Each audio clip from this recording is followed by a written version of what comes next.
નિઝામપુરા ખાતે સગીરાની છેડતી કરતા આધેડને મહિલાઓએ ઢીબી નાખ્યો હતો. આ સાથે જ મહિલાઓએ આધેડ વિરુદ્ધ ફતેગંજ પોલીસ સ્ટેશનમાં ફરિયાદ કરી છે. વડોદરાના નિઝામપુરા વિસ્તારમાં સગીરાની છેડતી કરવી એક આધેડને ભારે પડી ગઈ હતી. સગીરાની છેડતી કરનારા આધેડને મહિલાઓએ ભેગી મળીને બરાબરનો મેથી પાક ચખાડ્યો છે.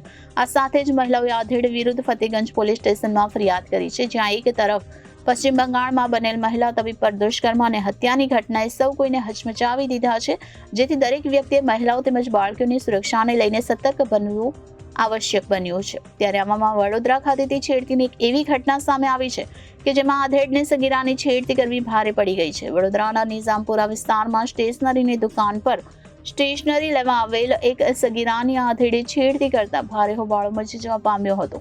રક્ષાબંધનના દિવસે સગીરા પોતાના મામાના ઘરે નિઝામપુરા આવી હતી, જ્યાં સગીરા ઘર નજીક આવેલ સ્ટેશનરીની દુકાન પર સ્ટેશનરી લેવા ગઈ હતી, પરંતુ ત્યાં એક આધેડે સગીરા પર દાનત વગાડી છેડતી કરી હતી.